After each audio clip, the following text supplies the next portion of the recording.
પરિવર્તન આવ્યું છે કોઈ સ્ત્રીની તપસ્યાથી. અને જો ઊંધી સ્ત્રી મળી હોય, ઉલટી મળી હોય તો એનું વધારે પતન કરાવે. એટલે બંકિમચંદ્ર જે વંદે માતરમ લખ્યું છે એ વંદે માતરમમાં આખી જે કલ્પના છે એક આ જ પ્રકારની કલ્પના છે.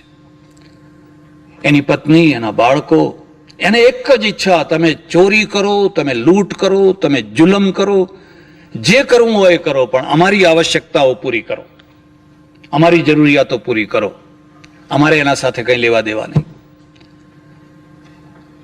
એક દિવસ એક સંત હાથમાં આવી ગયા, પકડ્યા, લાવ, જે હોય લાવ, આપી દો. એને કહ્યું લઈ લે ભાઈ, મારી પાસે જે છે એ લઈ લે. એક બીજી વાત યાદ રાખજો, વાણીના પ્રભાવ પહેલા વ્યક્તિત્વનો પ્રભાવ હોય, અને વ્યક્તિત્વનો પ્રભાવ ન હોય તો વાણી નિસ્તેજ થઈ જાય. વ્યક્તિત્વનો અર્થ રૂપાળા હોવું એવું જરૂરી નથી, પણ વ્યક્તિત્વનો અર્થ છે તમારા રોમે રોમમાંથી એક નિશ્ચિત પ્રકારનો મેસેજ નીકળતો હોવો જોઈએ. અષ્ટાવક્ર હોય કે ગાંધીજી હોય, તમારા રોમે રોમમાંથી એક નિશ્ચિત પ્રકારનો સંદેશો નીકળતો હોવો જોઈએ. એણે કહ્યું, ભાઈ તું આ જ ધંધો કરે છે? હા, આ જ ધંધો કરું છું. શા માટે? મારા બાલ બચ્ચા માટે. બીજી વાત, ખોટું ના લગાડતા, પુરુષની આવશ્યકતા બહુ ઓછી. આ બધું શોપિંગ સેન્ટર બધું બહેનો ઉપર જ ચાલે છે. બધા તમે જુઓ, બે લેંઘા અને બે જબ્બા હોય તો 12 મહિના નીકળી જાય. એને ઇસ્ત્રી કરી તોય ભલે, ના કરી તોય ભલે, આમ માથામાં ઠીક છે બધું. અને બધું શોપિંગ છે. હવે પહેલા તો 200 સાડીઓ હોય તો હજુ લાવો જ લાવો જ લાવો જ લાવો. એટલે આવશ્યકતા બધી ત્યાં છે.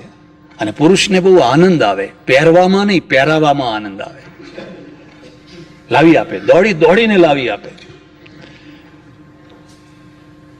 તો આ શા માટે કરે છે? કેમ? મારી પત્ની માટે, મારા બાળકો માટે. આ બધું ભોગવવું પડશે. કર્મનું ફળ, કર્મનો બદલો આજ નહીં તો કાલે, કાલે નહીં તો પરમ દિવસે જરૂર ભોગવવો પડશે. કદી તે વિચાર કર્યો કે આ ભોગવવાનું થશે ત્યારે આ બધા આવશે ભેગા?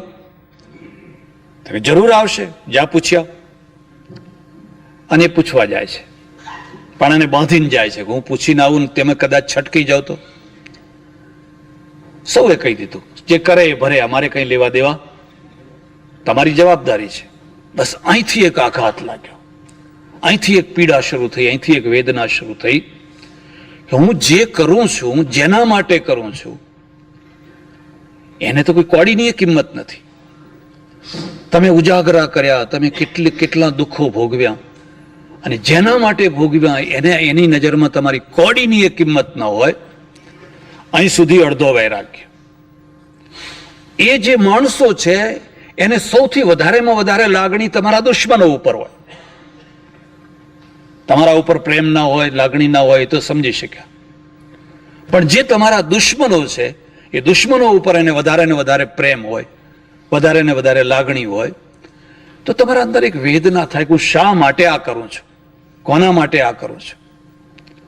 બસ અહીંથી એક પરિવર્તન થઈ ગયું. લાઈન બદલાઈ ગઈ. પેલા સાધુની પાસે, સંતની પાસે આવ્યા, છોડ્યા, મને રસ્તો બતાવો. હું આજ સુધી આંધળો હતો, ભૂલ્યો હતો, ભટક્યો હતો, હવે મને રસ્તે ચડાવો. એક બીજી વાત છે, સાધના પછી એ સ્કૂલની હોય કે અધ્યાત્મની હોય, એકડાથી જ શરૂ કરવી જોઈએ. એકડાથી જ શરૂ કરેલી સાધના સફળ થતી હોય છે. તમે એને પહેલા દિવસે કુંડલી જગાડવાની વાત કરો, એને પહેલા દિવસે વેદાંતની વાત કરો, સાક્ષાત્કારની વાત કરો. સાંભળનારનો દોષ નથી, સંભળાવનારનો દોષ છે. એકડાથી શરૂ કરો. બેટા તું રામ રામ કર, રામ રામ રામ રામ રામ રામ રામ રામ કર, બીજું કશું કરવાનું નહીં તારે. આ માણસ રામ રામ કરવા બેસી ગયા. 12 વર્ષ સુધી પલાઠી વાળીને એક જગ્યાએ બેઠા. પેલી તરફથી મન ઊંચું થઈ ગયું, એવું મન બગડી ગયું, હવે એ તરફ નજર કરવાની એ ઈચ્છા નથી, અને આ તરફ મન એવું ચોંટી ગયું. હું તમને એક બીજી વાત પણ કહું છું, અનુભવ કરવો હોય તો કરી જોજો. જેમ ચાની મજા આવે છે, વ્યસનની મજા આવે છે, ખાવાની મજા આવે છે, એમ ભગવાનનું નામ જપવાની પણ મજા આવે છે. અને જો મજા ના આવતી હોત તો આજે કરોડો માણસો જે જપ કરે છે કરતા જ ના હોત. જેમણે કદી જપ કર્યા જ નથી ને એમને કશી ખબર નથી, એમને કશી ખબર નથી. પણ જ્યાં તમારું મન જપમાં લાગે તુહી પછી એમ થાય કે આ લોકો સમય ના બગાડે તો સારું, આ લોકો સમય બરબાદ ના કરે તો સારું. ગુરુ નાનક દેવ ફરતા ફરતા અફઘાનિસ્તાન પહોંચ્યા અને એક મસ્જિદમાં ઉતર્યા. અમારે ત્યાં બે માર્ગ છે પહેલેથી, આચાર્યોનો માર્ગ અને સૂફીઓનો માર્ગ. આચાર્યોને શું હોય, આ પાણી નહીં ચાલે, આનું અડેલું નહીં ચાલે, આનું નહીં ચાલે, આ નહીં ચાલે, આવું નહીં ચાલે, દૂધમાં રોટલી બનાવો, કેળાના પાણીમાં રસોઈ બનાવો, આ રસોઈ નહીં ચાલે, નળનું પાણી નહીં ચાલે. અને પેલાને શું હોય, બધું ચાલે, બધું ચાલે, કશું ના ચાલે એવું કઈ જ નહીં. અમેરિકા જવાનું થયેલું, એક મોટેલમાં ઉતારો આપ્યો મને આપણા સુરતી ભાઈઓ. પછી મને વાત કરી કે અહીંયા તમારા પહેલા એક બહુ મોટા સંત આવ્યા, એરપોર્ટથી લઈ આવ્યા, અહીં મોટેલમાં લઈ આવ્યા તો ઉતર્યા જ નહીં ગાડીમાંથી. મેં કહું કેમ? એમ તો કે આ મોટેલના કોઈ રૂમમાં હું નહીં ઉતરું, ખબર નહીં એમાં કોણ કોણ રહ્યું હોય અને શું શું કર્યું હોય, મારે આ રૂમમાં રહેવું. મેં કહ્યું પછી કે અમે તો હવે એક ડોક્ટર મળી આવ્યા મોટેલ વિનાના, પટેલ ડોક્ટર. એમને કહ્યું ભાઈ આ મહારાજ આવા છે ને એ કોઈ મોટેલમાં રહેવા તૈયાર નથી, તો તમારે ત્યાં ઉતારો આપશો? તો કે વેલકમ, આવો લાવો એમ કે. એક બીજા માતાજી એવા, મને એને વાત કરી કે માતાજી એવા આવેલા, એ ઉતર્યા તો ખરા પણ ઉપરથી માંડીને નીચે સુધી બધું ધોવડાવી નાખ્યું એમ કે, છત બત બધું ધોવડાવી પોતું કરાવી નાખ્યું. આ ડોક્ટરના ત્યાં લઈ ગયા એમ કે. હવે ડોક્ટરના ત્યાં એક મુશ્કેલી થઈ ગઈ જાણતા. અમેરિકામાં છે ને ઘરમાં જવાના બે રસ્તા, એક ગેરેજમાંથી જવાય અને એક પેલા બીજા દરવાજાથી જવાય. તો ગેરેજમાંથી તો પહેલો રસોડું આવે ને રસોડામાં ફ્રીજ, ને ફ્રીજ ઉઘાડું અને ઉઘાડા ફ્રીજમાં ઈંડા.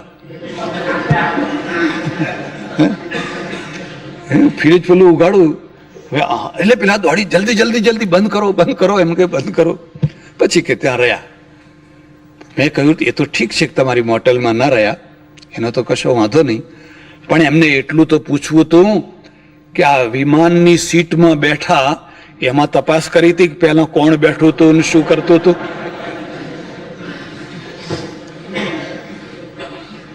કદી આવી વાતોથી પ્રભાવિત ન થશો. આ આડંબર છે, આ કોઈ પવિત્રતા નથી, આ કોઈ નૈતિકતા નથી, આ કોઈ ઉચ્ચતા નથી, આ દંભ છે, આ આડંબર છે.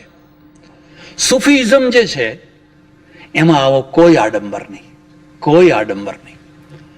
અને હું તમને બીજી વાત પણ કહું કે તમે ગમે ત્યાં સૂઈ જાઓ, એની કોઈ અસર નથી, તમારા મગજ ઉપર અસર છે. જો તમને એમ કહેવામાં આવે કે આ ઘરમાં ભૂત રહે છે, બસ આખી રાત પછી તમને ભૂત દેખાશે, કારણ કે તમારા મગજમાં ભૂત આવી ગયું. પણ તમને ખબર ના હોય તો ઘસઘસાટ ઊંઘ આવી જવાની છે. એમ તમને કોઈ કહે કે આના ઉપર ફલાણો બેઠો હતો, આમ થયું હતું, તેમ થયું હતું, ફલાણું થયું હતું, તો તમારા મગજ ઉપર એની અસર રહે. બાકી નહીં તો એ તો પદાર્થો છે, એની કોઈ અસર નથી. એટલે એક આચાર્ય માર્ગ છે જેમાં, અને ડગલે ને પગલે લોકોને પ્રભાવિત કરવા માટે આ રસ્તો લીધેલો છે. અને લોકો બહુ પ્રભાવિત થાય, બહુ ખુશ થાય. મહારાજ કે કહેવા પડે હો, ખોડિયું અભડાવતા નથી. ભલે ફોરેનમાં જાય છે પણ ખોડિયું અભડાવતા.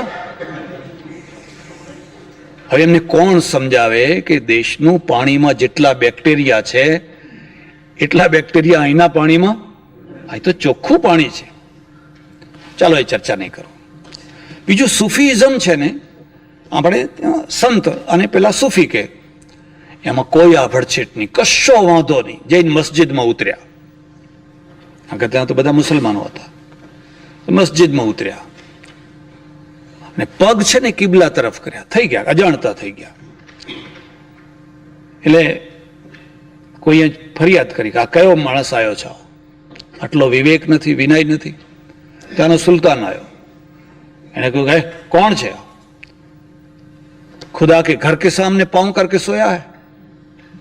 તો પેલા સુતા સુતા જ કહ્યું, जिधर खुदा का घर न हो उधर मेरे पांव कर दे. જ્યાં ખુદાનું ઘર ન હોય ત્યાં મારા પગ. પેલા એ ઉચકીને આમ કર્યા, આમ કર્યા તો આમ દેખાય, આમ કર્યા તો આમ દેખાય. એને જોયું કે આ કોઈ ઓલિયા છે, કોઈ પહોંચેલો માણસ છે. એને આમ મહેમાન તરીકે પોતાના ત્યાં લઈ ગયા, પીવા માટે કંઈક આગળ રાખ્યું. એટલે આને એક બહુ સરસ દોહરો કયો છે. નાનકે લખ્યું, નાનક નશા ભાંગ નામ કા, ગાંજા ભાંગ અફીમ શામ ખાય સુબહ ઉતર જાય. સાંજે ખાઓ ને સવારે, અને ઉતરે ત્યારે કઈ માણસ ભૂંડા લાગે, કઈ ભૂંડા લાગે, કઈ ભૂંડા લાગે. એવા ભૂંડા લાગે જાણે 7 જન્મના માવતર મરી ગયા હોય ને, આમ ડાચા બગાડીને બેઠા હોય, કયા પાપ કર્યા તને.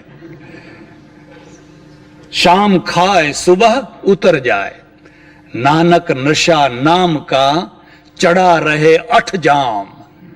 પણ નાનક જો તું નામનો નશો કરે, રામ રામ રામ રામ રામ, ચડા રહે 8 જામ. ઉતરવાનું નામ જ નહીં, 8 જામ ચડેલો ને ચડેલો, જ્યારે જુઓ ત્યારે એ ચડેલો ને ચડેલો. એટલે અહીંયા પણ પેલા સંત હતા, એમણે કહ્યું તું ભગવાનનું નામ લે, રામ રામ રામ રામ રામ કર. અમારે સાધુઓમાં એક માન્યતા છે, એકની એક ક્રિયા સતત 12 વર્ષ સુધી કરો તો એમાંથી સિદ્ધિ પ્રગટ થાય. એકનું એક આસન, એકનું એક કમંડળ, એકનું એક નામ, નામ બદલ્યા ના કરો. અમારે એક બુલ્લે શાહ થયા પંજાબમાં, એક ફકીર સૂફી, ગુરુ ગ્રંથ સાહેબમાં એના ભજનો છે, કાફીઓ છે. એણે કઈ ફટકા માર્યા છે, કઈ ફટકા માર્યા છે. એણે કહ્યું, બુલ્યા આ કૂતરાને જોતું, એને મારે, એનો માલિક છે, એને મારે છે, ફટકારે છે, દૂધકારે છે. એ જાય છે પણ થોડીક વારમાં પાછો આવીને બેસી જાય છે. તો ઘર નહીં છડ દે ખસમ દે, ઘર નહીં છડ દે. પોતાનો જે માલિક છે એનું ઘર એ છોડતો. અને ભૂલ્યા તે એક એક ટુકડા માટે કેટલા ધણી બદલ્યા. એક ટુકડા માટે અહીં શીરો પ્રસાદ છે કે કરો ટીલું આવું, એમ કે અહીં તો આજ લાડવા છે કે થઈ જાવ, આમ કે તે કેટલા ધણી બદલ્યા. આજ સુધી ખાલી ટુકડા માટે બાજી લે ગયે કુત્તે. પેલો બુલ્લે શાહ કહે છે, અરે તારા કરતા તો પેલી બાજી છે કૂતરા જીતી ગયા બાજી. કે એને ગમે એવું દુઃખ પડ્યું, ફટકાર પડ્યો, તિરસ્કાર પડ્યો, પણ પોતાના માલિકનું ઘર બદલ્યું. 12 વર્ષ સુધી રામ રામ રામ રામ રામ કરતા કરતા કરતા કરતા એક પીરિયડ પૂરો થયો. પહેલા એક પીરિયડ પૂરો થયો, આ બીજો પીરિયડ પૂરો થયો. અને પેલી જે સર્જનાત્મક શક્તિ છે, એને જોયું કે બસ હવે આની પાસેથી કામ લેવું જોઈએ. તમારે વાસણ બનાવવું છે ને, પણ માટી તૈયાર થાય પછી બને. તળાવમાંથી કે કોઈ ખાણમાંથી માટી ખોદીને લાવ્યા અને પહેલા જ દિવસે એનું વાસણ ના બની શકે. એને કાલવો, એને ખૂંદો, એને ગૂંદો, એની અંદર એ કરો, પછી બરાબર પિંડ થઈ જાય, પછી ચાકડે ચડાવો, અને પછી જેવી ઈચ્છા હોય એવો ઘડો બનાવો. એને જોયું બસ હવે આ માણસ તૈયાર થયો છે, હવે એની પાસેથી એક મહાન સૃજનાત્મક કાર્ય આપણે કરવાનું છે. સવારનો પોર છે અને 12 વર્ષથી રામ રામ રામ રામ રામ રામ એક ધૂનમાં લાગી રહેનાર માણસ, બગલમાં પંચિયું વલકલ, હાથમાં કમંડળ લઈને તમસા નદીમાં સ્નાન કરવા નીકળ્યા. ત્યાં જોયું તો દૃશ્ય એક જોયું તો 2 પક્ષીઓ કિલ્લોલ કરી રહ્યા છે. સવારના પોરમાં બંને એકબીજાની ચાંચમાં ચાંચ, પાંખમાં પાંખ એવું કંઈ કિલ્લોલ કરી રહ્યા છે, એવું કંઈ કિલ્લોલ કરી રહ્યા છે. અમારે ત્યાં યોગ સૂત્રમાં એક બહુ સરસ વાત લખી છે, અને એણે લખ્યું છે કે તમારે જો હંમેશા ચિત્તને પ્રસન્ન રાખવું હોય, કાયમ ચિત્તને પ્રસન્ન રાખ, ભોંયરામાં બેસવાથી નહીં રહે, ઉપવાસ કરવાથી નહીં રહે, તો 4 જગ્યાએ 4 ભાવ રાખો તો પ્રસન્ન થશે. એ 4 વસ્તુઓના વર્ણનમાં નહીં જો, વિષયાંતર થઈ જાય. પણ એમાં એમ લખ્યું છે કોઈને સુખી જોઈને રાજી થવું.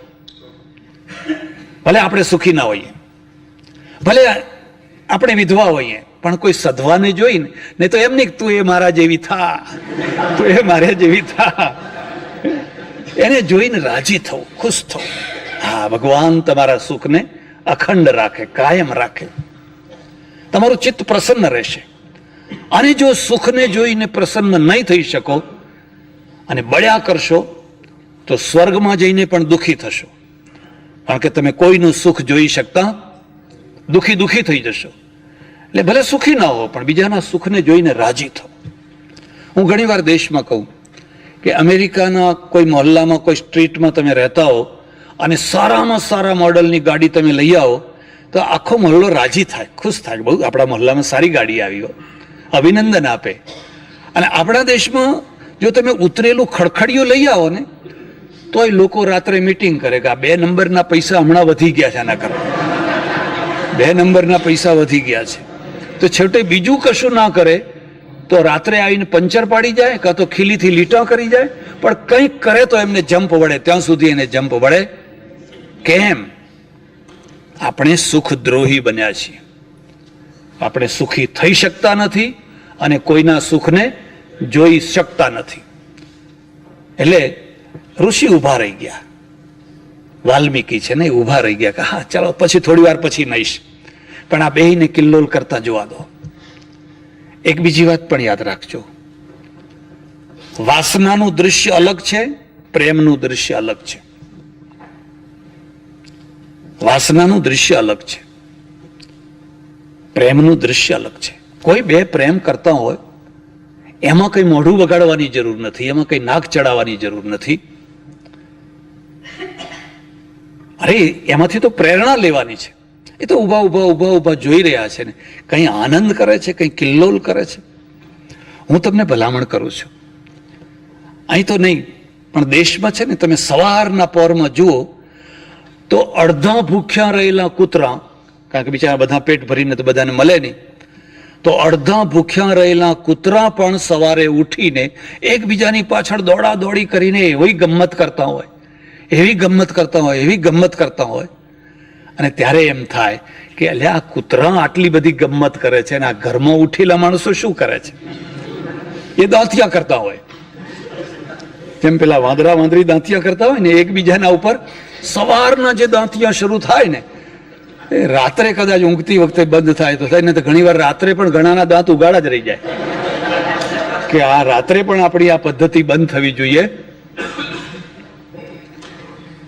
ઋષિ જયારે આ દ્રશ્ય જોઈ રહ્યા છે તલ્લીન થઈને, તન્મય થઈને, તો એમને ખબર નથી કે એક બીજી ઘટના પણ પાછળ ઘટી રહી છે. એક જ દૃશ્યને બે એંગલથી લોકો જોઈ રહ્યા છે. એક પારધી, એક શિકારી, વાડની પાછળ સંતાયેલો, એ ધીરે ધીરે ધીરે ધીરે વાડની નજીક આવીને કહે છે આહા, આજ કઈ શિકાર મળ્યો છે, આજ કઈ શિકાર મળ્યો છે, આજ કઈ શિકાર મળ્યો છે. ઘટના એક છે, એંગલ 2 છે. એકને એમાંથી આનંદ આવે છે અને બીજાને એમાંથી પેટ દેખાય છે. આજ કઈ શિકાર મળ્યો છે, આજ કઈ શિકાર મળ્યો છે. પેલા રમતા ખેલતા કૂદતા જ્યાં એના બાણની રેન્જમાં આવ્યા અને ધનુષ ઉપર બાણ ચડાવીને ખેંચીને જોરથી માર્યું ને, પેલું જે નર પક્ષી હતું ને એના કાળજામાં એ બાણ ઉછળીને કૂદીને નીચે પડીને લોહી લોહી લોહી લોહી લુહાણ થઈ ગયું. ચે ચે ચે ચે ચે. બીજી જે માદા પક્ષી હતું એને કઈ વિલાપ કર્યો, કઈ ડોકો પછાડવા લાગ્યું. અને આ દૃશ્ય છે ને એ પેલા મુનિને હચમચાવી દીધા અને અંદરથી એક સૃજન નીકળી ગયું, વગર રચનાની રચના થઈ ગઈ.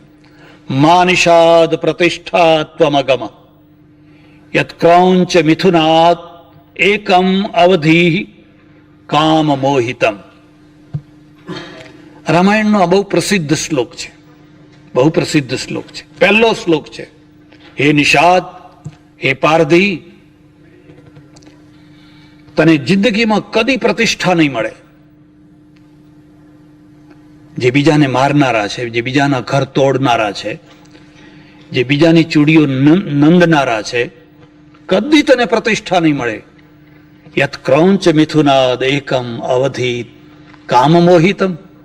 આ બિચારા એમની લીલા કરતા હતા, આનંદ કરતા હતા. એવા સમયમાં તેને બેમાંથી એકને માર્યું. આના પાછળનો એક બીજો ભાવ છે કે મારવા હતા તો બેયને ભેગા મારવા હતા, તો બેયની વાત પૂરી થઈ જાત, પણ તે એકને મારી નાખ્યો. એટલે આપણા તે એક બીજી માન્યતા છે, આખું ગામ બાળવું સારું છે, પણ કોઈનું દાંપત્ય બાળવું એ મહાપાપ છે. કોઈ જામેલું દાંપત્ય હોય, અને જામેલું દાંપત્ય શું, જામેલી કોઈ પણ વસ્તુ, દૂધ જમાવવું સરળ નથી હોતું. તમે દૂધમાં થોડું દહીં નાખો અને મૂકી દો, સવારે જામી જાય. પણ દૂધમાં મોરવણ નાખો અને પછી હલાય હલાય હલાય હલાય હલાય કરો, સવારે નહીં બીજી સવારે પણ એ દૂધ જામે. આવી રીતે કોઈનું દાંપત્ય છે. આ બે પક્ષીઓનું દાંપત્ય એટલું સરસ જામ્યું હતું, એટલું સરસ જામ્યું હતું. અને તું પાપી પેટનો ક્યાંથી આવ્યો કે ત્યાં બેમાંથી એકને મારી નાખ્યો? આવી પરિસ્થિતિમાં, આવી દશામાં ઋષિ નાવા ગયા, નાયા એ ખરા, પણ એમનું મન ના લાગ્યું. આવીને બેઠા આસન ઉપર, રોજની માફક રામ રામ રામ રામ કરવા માટે, પણ મન ના લાગ્યું. આ એક પીરિયડ હોય છે, ઉપાસનાનો પીરિયડ પૂરો થયો, સાધનાનો પીરિયડ પૂરો થયો. હવે શું છે? હવે સૃજનનો પીરિયડ શરૂ થયો છે. અંદરથી કોઈ ઉછાળા મારી રહ્યું છે, ઉછાળા મારી રહ્યું છે, ઓટ ઓટ, લખ લખ. અને પછી એ લખવા બેઠા ભોજપુત્ર પત્ર ઉપર, અને જે લખવા બેઠા, જે લખવા બેઠા, જે લખવા બેઠા, એમાંથી આખા રામાયણની રચના થઈ ગઈ.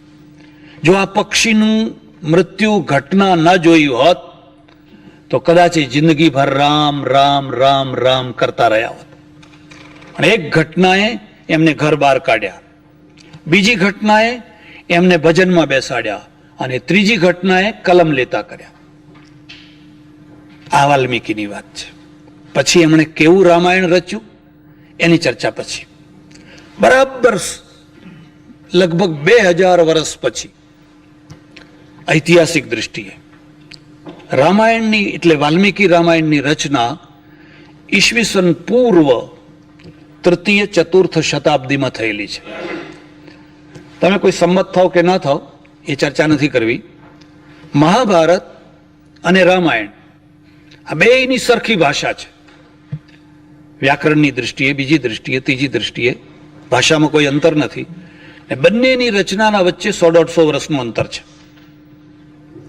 ધાર્મિક દૃષ્ટિએ બહુ મોટું અંતર છે. ધાર્મિક દૃષ્ટિએ તો સતયુગ, દ્વાપર, ત્રેતા, કલયુગ, લાખો વર્ષનું અંતર છે, પણ એ ધાર્મિક દૃષ્ટિ છે.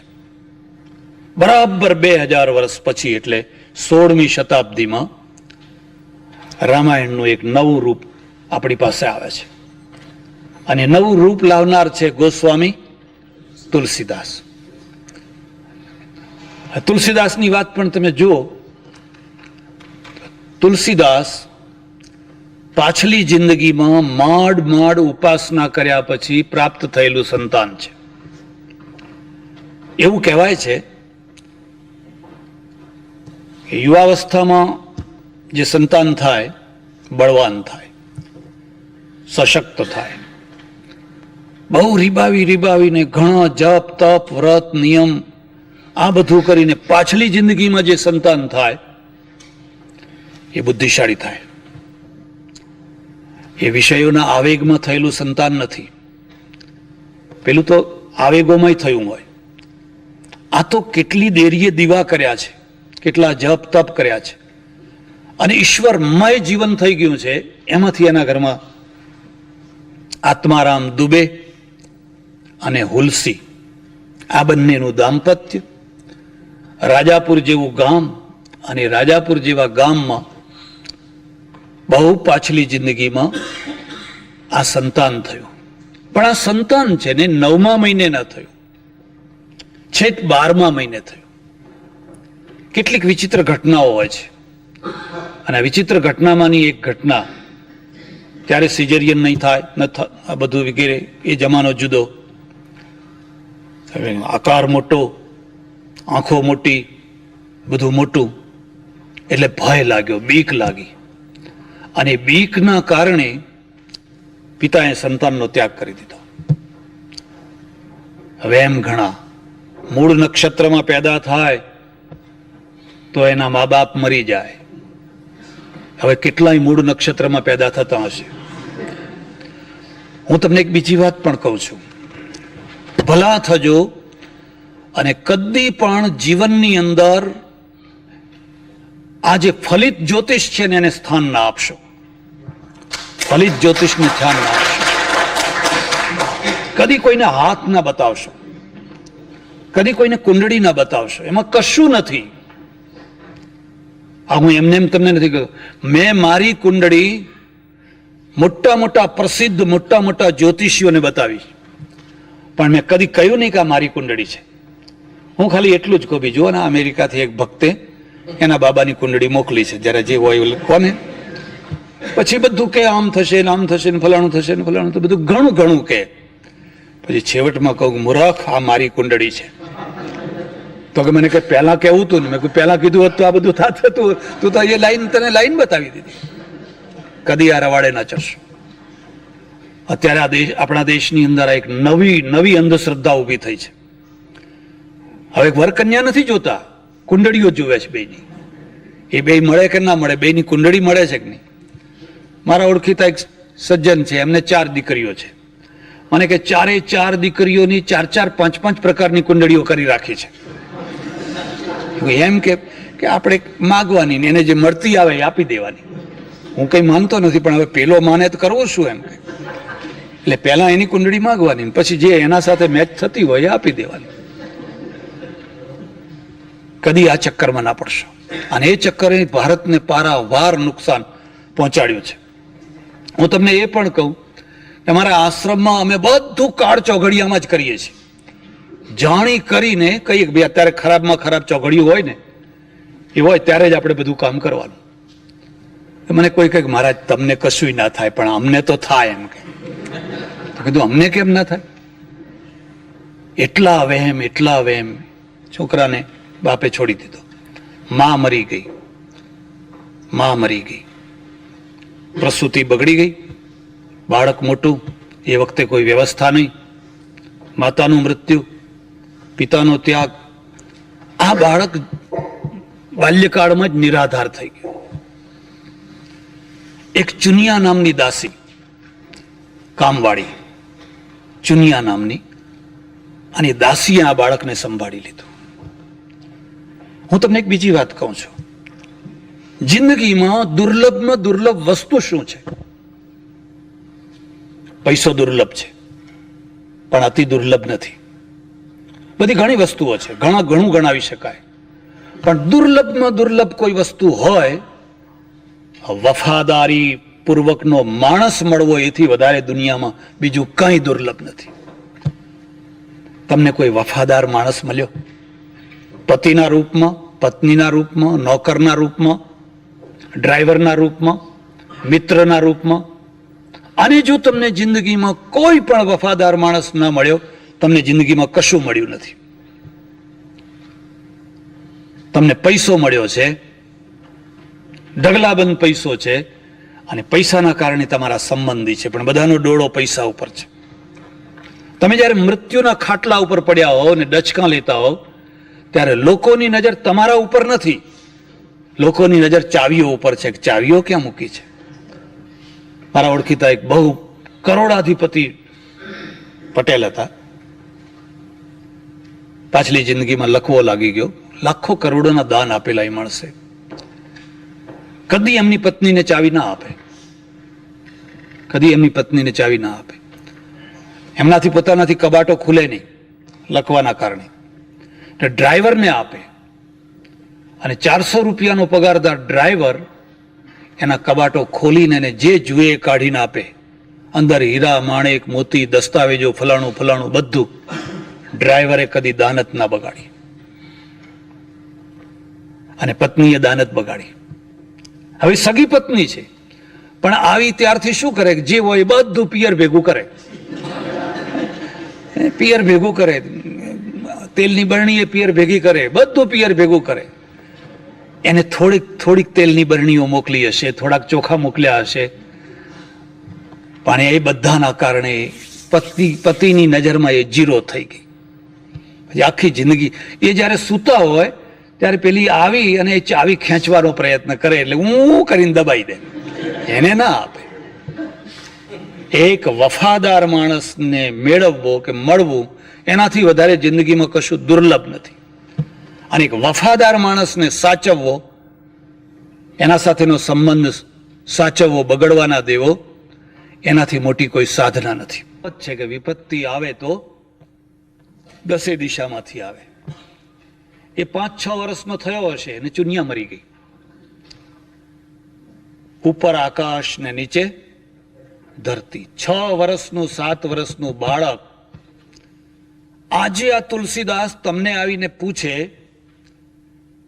કે તમે કેટલા મોટા મંદિરો બાંધ્યા, તમે કેટલા મોટા યજ્ઞો કર્યા, તમે કેટલી મોટી સપ્તાહો કરી, કેટલા મોટા સંઘો કાઢ્યા, પણ મારા જેવા 6-7 વર્ષના બાળકને જગ્યા આપવા માટે કોઈ વેંતની જગ્યા તમે બનાવી? એ કામ મિશનરીએ કર્યું, એ કામ ક્રિશ્ચિયનોએ કર્યું. આપણને કેમ ના સૂચ્યું? આ છોકરો અનાથ થઈ ગયો. ધર્મ ક્યાં ભૂલ્યો? આ વાતને યાદ રાખજો. મંદિરો બાંધવાથી ધર્મ ટકતો નથી, યજ્ઞો કરવાથી એ ટકતો નથી, સપ્તાહો કરવાથી એ ટકતો નથી. ધર્મ ટકે છે નાનામાં નાના માણસથી માંડીને મોટામાં મોટા માણસ સુધીના પ્રશ્નો ઉકેલે તો ધર્મ ટકે છે.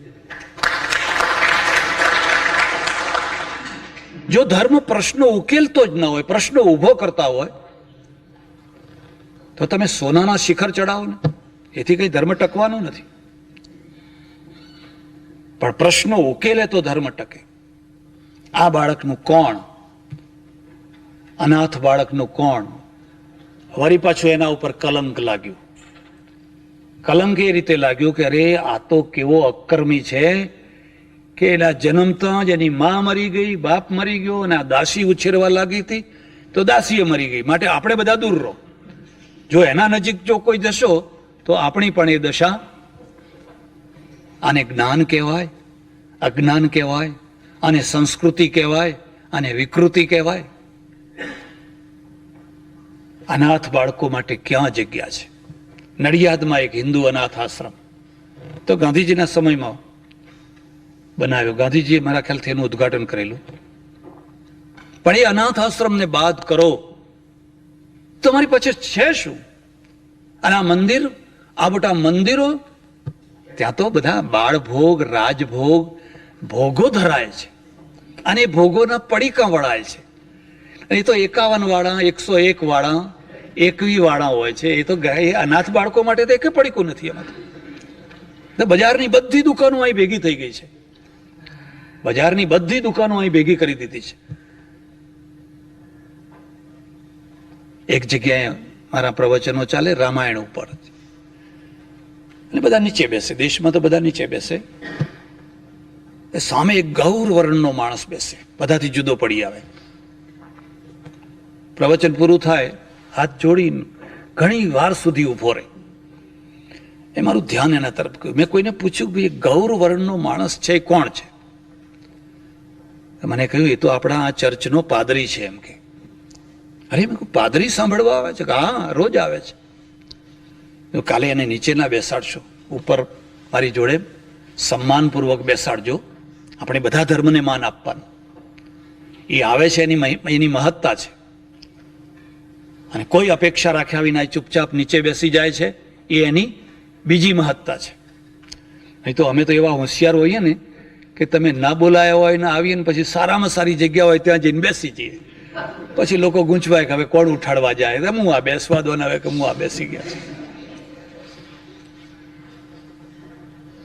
પછી મેં એમને પૂછ્યું, આવો કીધું અહીં બેસો. મને કે ના, સાંભળવાની મજા તો સામેથી આવે, બાજુમાં બેઠા હોય તો આમ ગળું રાખવું પડે એમ કે, અને મજા તો સામે શ્રોતા થવામાં મજા છે.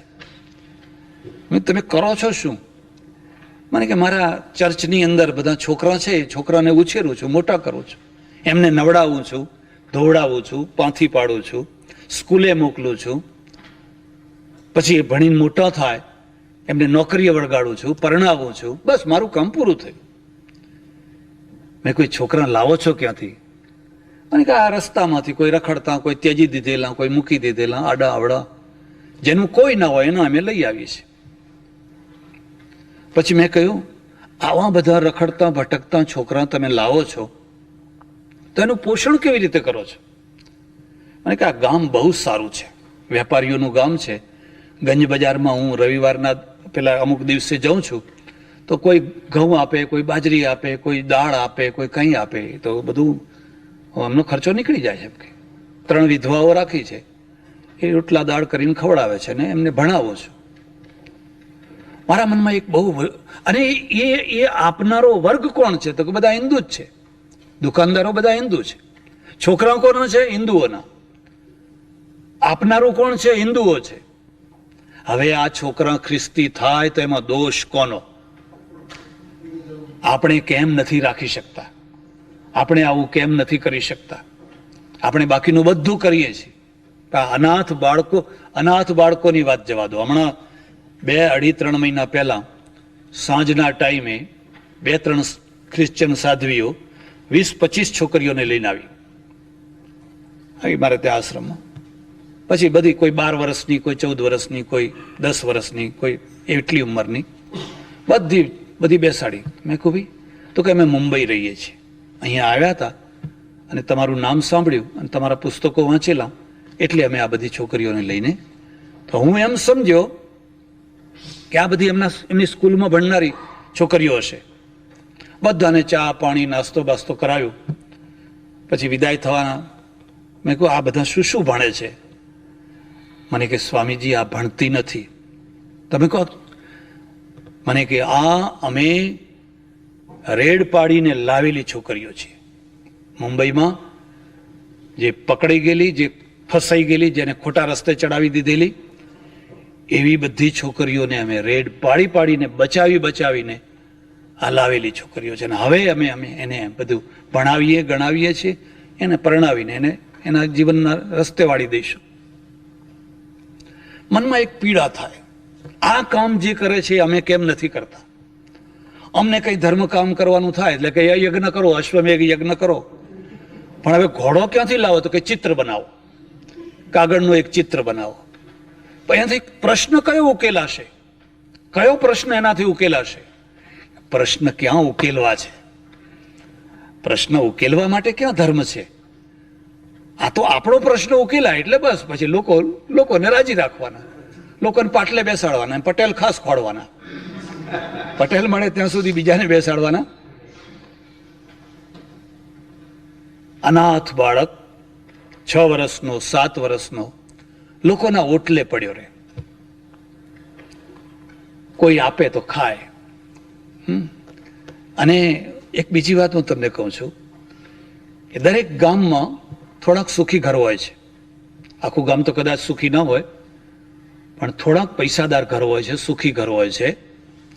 પણ બધા સુખી ઘરોમાં અન્નપૂર્ણાઓ નથી હોતી. કોક ઘરમાં અન્નપૂર્ણા હોય છે. મધ્યમ વર્ગમાં હોય, દુઃખી વર્ગમાં હોય, પણ કોક ઘરમાં અન્નપૂર્ણા હોય. અને એ અન્નપૂર્ણા છે એ જ બુદ્ધને ખીર મોકલે.